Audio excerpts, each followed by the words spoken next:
Welcome back.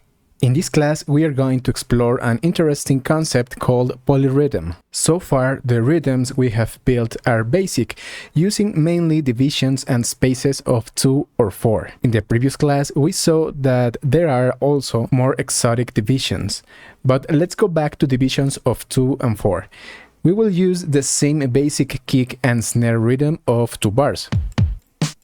And we have 3 additional sounds: hat, and 2 percussions.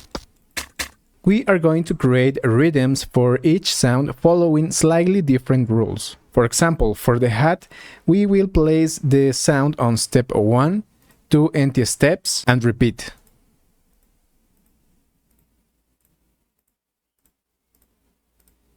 For the next sound, we will place one at the beginning of the beat, then halfway through the beat, and repeat.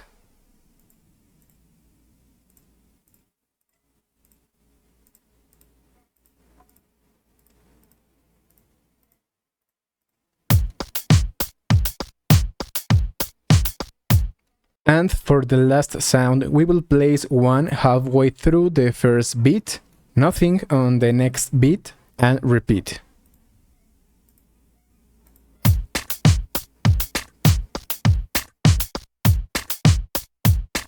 If we listen to each sound isolated,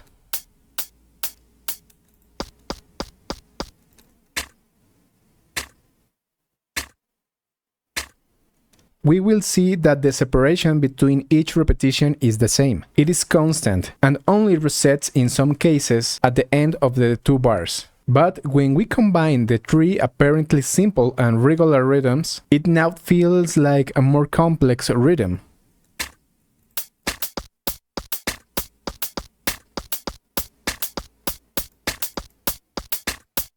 This combination of different simple rhythms within a more complex rhythm is what is known as polyrhythm, and is a widely used composition technique to generate interest and prevent people from getting bored when listened to overly basic rhythms. In this example, I used 2 bars, but you can try to make longer rhythms that sync up even after 4 or 8 bars. For homework, experiment with combinations of different basic rhythms of 2 or 4 bars and combining different percussion sounds to discover the emerging rhythms that can arise from those combinations. That's all for this class, and see you in the next lesson.